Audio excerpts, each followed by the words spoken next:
Welcome to our reflections on the book of Revelation.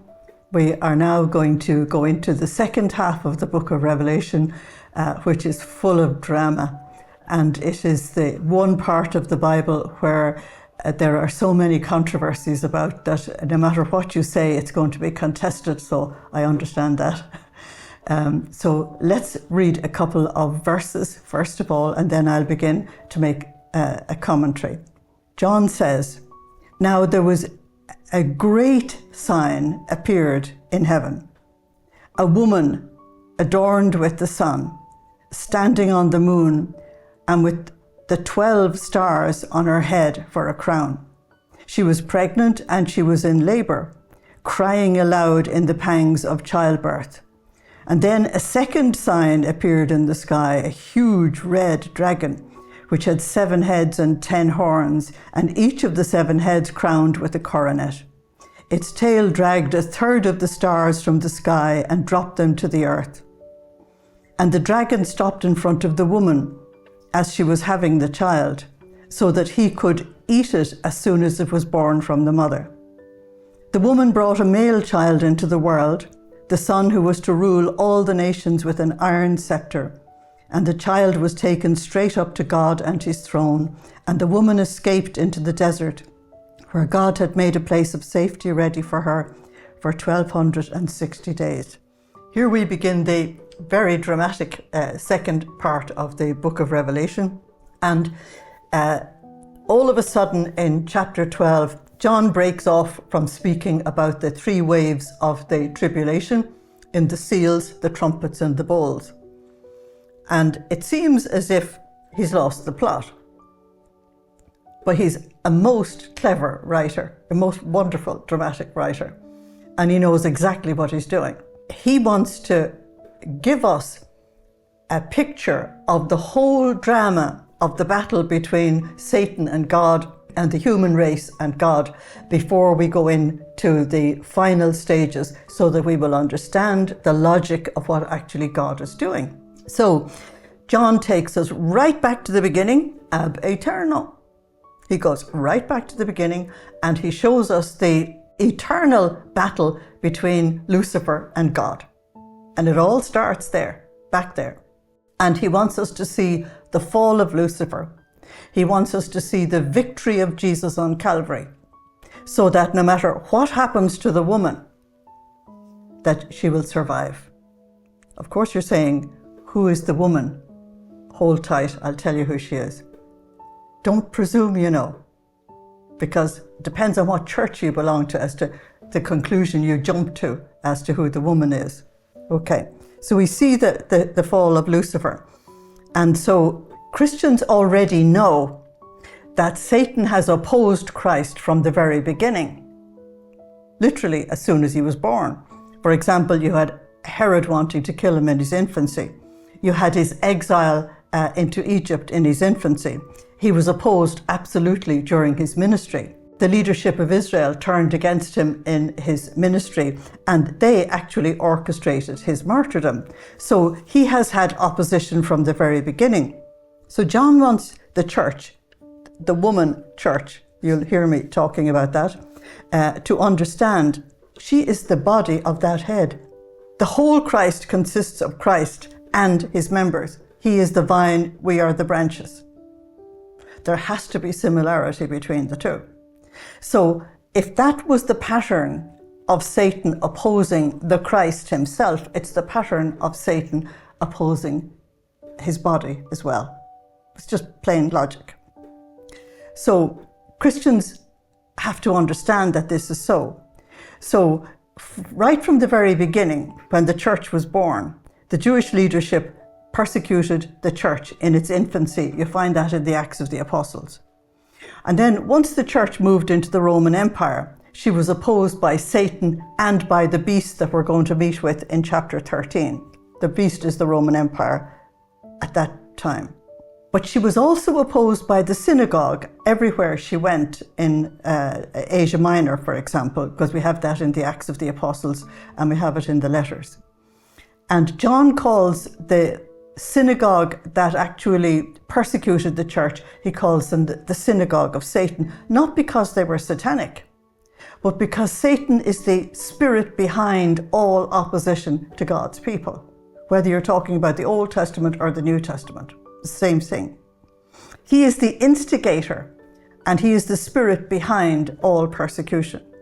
But John wants the Christians to know that Satan is a defeated foe.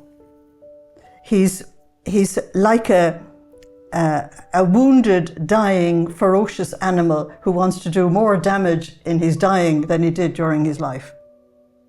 And so you're told here, we're going to be told that he comes down to the earth in a rage because he wants to take revenge on Jesus. And once we begin to understand the logic of what John is saying, the text is going to make an awful lot more sense to us. Okay, so believe it or not, John wants the church to take heart, to take courage. And he wants to say, look, if you know what's going on, you are empowered to deal with it. Knowledge is power. And this is what the Lord has done from the beginning. The prophet Amos, chapter 3, verse 7 says, the Lord never does anything without telling his prophets first. And this is so to this very day, that the Lord has been continuously revealing to us through the prophets and the mystics and the saints and the seers. And there are so many of them in the world today, it's absolutely amazing. He continues to tell us exactly what is happening and what's going to happen so that we are sure and we can be ready. And the thing that John wants us to realize is that the final outcome is sure. The gates of hell will not prevail against the church. Jesus said that in Matthew 16:18. It won't prevail, but it sure will try. Okay. Jesus has already won the battle, and we get this immediately here in chapter 12. Jesus has already begun his reign on the earth. We're going to hear that in a few minutes. But we've seen it in chapter 5 when Jesus took the scroll from God the Father and he is in control of what is happening. And he wants to clean up the earth before he returns. He's in control. He has taken up his reign. And all of this tribulation is him cleaning up the mess. Why? Because Hebrews 12:14 tells us that nothing unholy or unworthy can enter the presence of God. Finish. That's the warning for you and me. Only what is holy can enter the presence of God. There will come a day when there is a particular air flight you will take, and the only baggage allowance is love, because you're going to the kingdom of love. If you don't have the baggage allowance of love, you're in grave danger. You will be like the unwise virgins who had no oil in their lamps. And so when the bridegroom came, they were not ready. They couldn't go into the banquet. Okay, so there's warning here for all of us. And the warning is to be ready now. Because that flight could take off anytime. Anytime.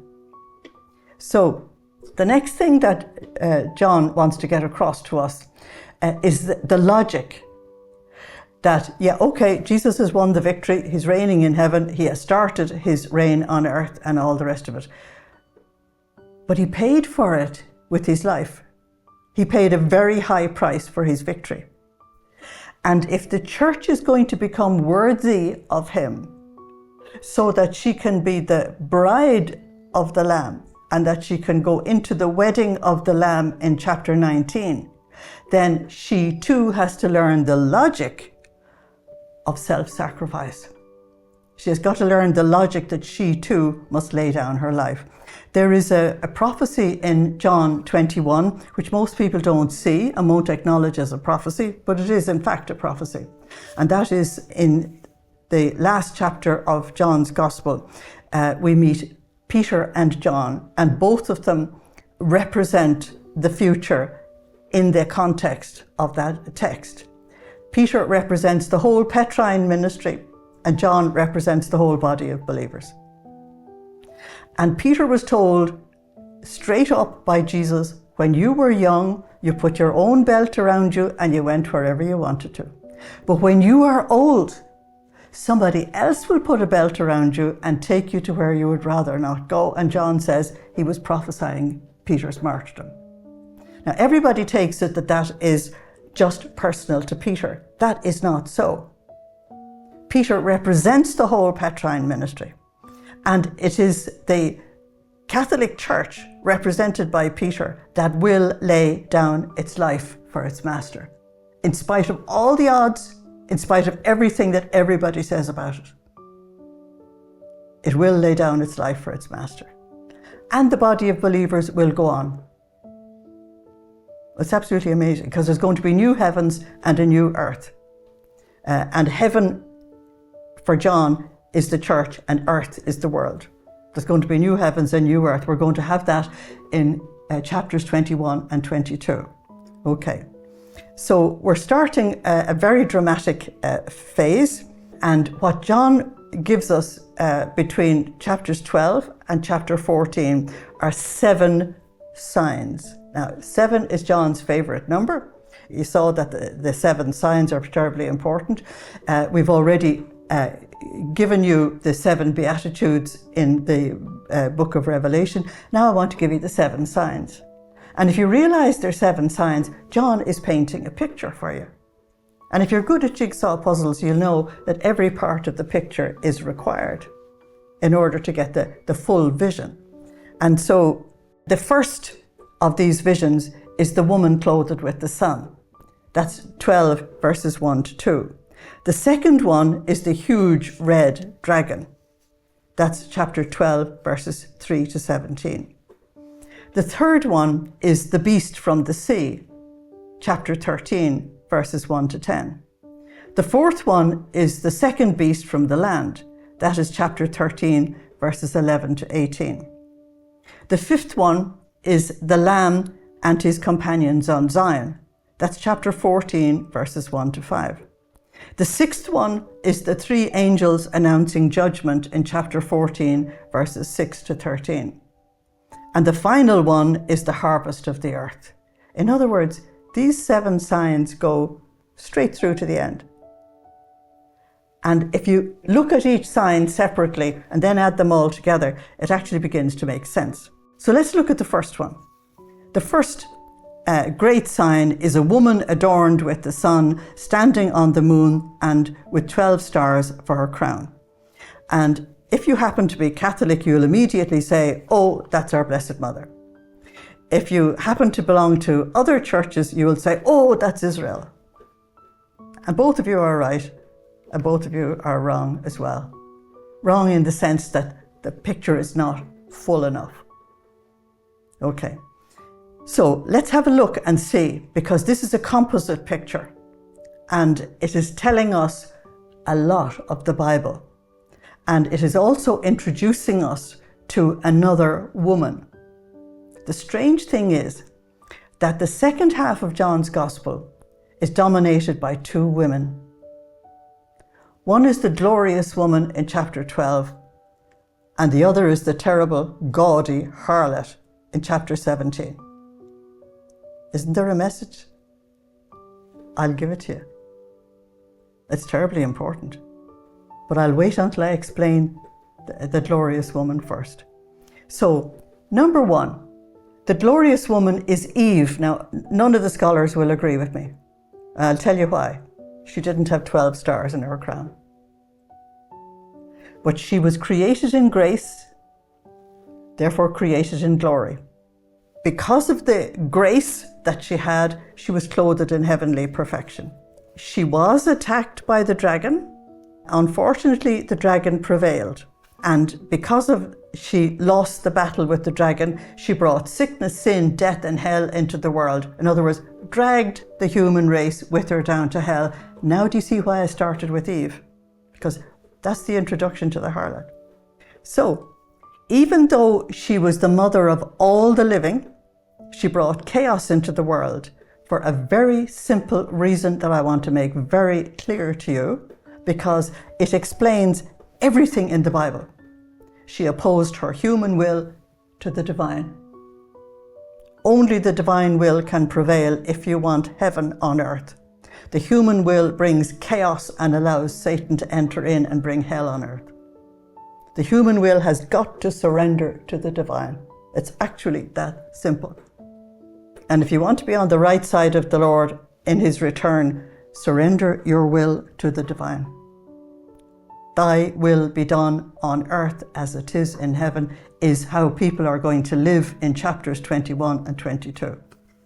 But those who continue to oppose their will to the divine will, they're not even going to be in chapters 21 and 22. Wherever they will be, they won't be there. So this is the issue, and that's why I started with Eve. The second level of understanding of this woman is what I call Old Israel. And I have to explain to all of you who may be sensitive to that kind of language that I am not under any sense denigrating Israel at all. By the time we get to chapter 17, I'll be talking about the old church. Human nature is the same in both. Okay. So, Old Israel, that is the Israel at the time of the covenant of Moses. Okay, up to the time of its judgment in AD 70. She was the wife of the Lord. She had entered into covenant with God. She had 12 patriarchs. They're the 12 stars in her crown. She was privileged with having God's covenant and God's word, and that was her heavenly perfection. But if God calls a person, he always gives them a mission. And her mission, her duty, was to bring God's salvation to the earth. God's salvation is to bring God's kingdom to the earth. And she was meant to be the model and the first of all the kingdoms. What I mean by that is all the kingdoms that would surrender to the Lord and let him reign upon the earth. This was her struggle. She was opposed by her own weaknesses and by her own sinfulness. You'll see where I'm going with this in a minute. She had terrible struggles with idolatry and immorality throughout the centuries. And the prophet Isaiah, chapter 26, verses 16 to 19, confessed, and this is in the 8th century before Christ, that she had failed in this mission. But even though she didn't bring God's salvation to the earth as was planned, she did give us God's holy word in the scriptures. She did bring forth the Messiah, who is God's salvation. His name is salvation. And the reason why she gave birth to the Messiah is because God gifted her with the most perfect woman who ever lived, Mary of Nazareth. So the Catholics are right and the Protestants are right, so long as you complete the picture. Okay. So this woman, therefore, that we're looking at in Revelation 12 represents the new Israel. In other words, the new people of God that began with the Messiah. Because the old people of God had absolutely renounced him. We have no king but Caesar. That was the most terrifying moment in their entire history. Because they rejected God. They rejected their covenant. They rejected their mission. They rejected everything. And it was the woman sitting on the beast. Because the beast was Rome. But you'll have much more of that much later. Okay. The new Israel, or the new people of God, and I will call her, so that your sensitivities aren't walked on all the time, I'll call her woman church. She was clothed with heavenly perfection and abundance of grace because redemption had come to the human race. She was gifted with God's holy word through Old Israel and through the Messiah. She was gifted with the mother of the Messiah, who was given to her as the mother of the church in John 19, verses 25 to 27, when she became the mother of all believers at the foot of the cross in torture. You'll hear more about that as well. And her glory is that she has Emmanuel, God, with us in the Holy Eucharist.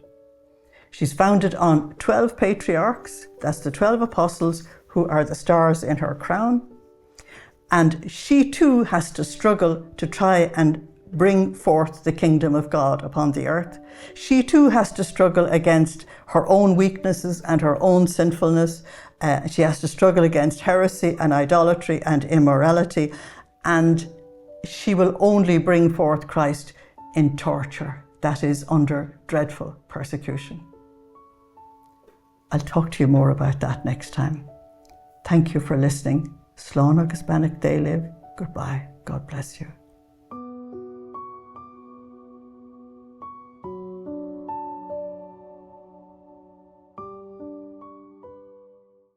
Maybe getting. You can't always. This is the death Remarkably empty. Turn back towards God. Rise up.